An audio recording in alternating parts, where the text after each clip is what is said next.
প্রিয় ভাই ও বোনেরা, এতটা নাফরমানি আল্লাহ পাকের সাথে কইরেন না। যে আল্লাহ পাক প্রতিটা মুহূর্ত আমাদেরকে মেহেরবানি করে যাচ্ছে, সে আল্লাহ পাকের নাফরমানি এতটা কইরেন না। আল্লাহর পথে ফিরে আসুন।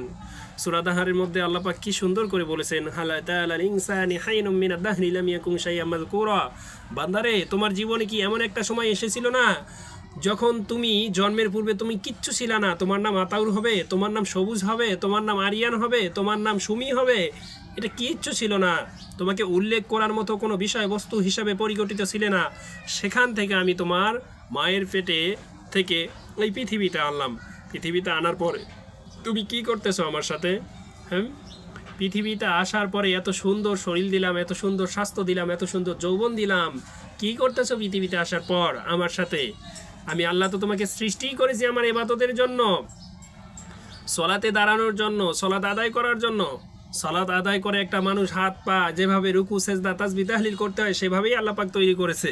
আমরা বুঝতেছি না?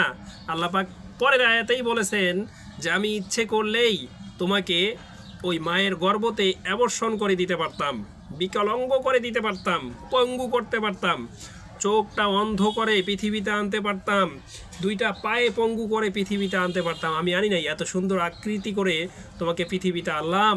সেখানে আসার পরে তুমি আমার সাথে নাফরমানি করতেছ। আল্লাহ পাকের নাফরমানি বাদ দিয়ে আল্লাহর পথে ফিরে আসুন, আল্লাহকে ভয় করুন। আল্লাহর ভয় যতটুকু অন্তরে ধারণ করা দরকার ততটুকু ভয় অন্তরে ধারণ করুন। আপনার আশেপাশে বন্ধু বান্ধব, পাড়া প্রতিবেশী, আপনার ফ্যামিলির লোকের অন্তরে আল্লাহ পাকের ভয় যতটুকু ঢুকানো যায় ততটুকু আপনি ঢুকিয়ে দিন তাদের অন্তরে।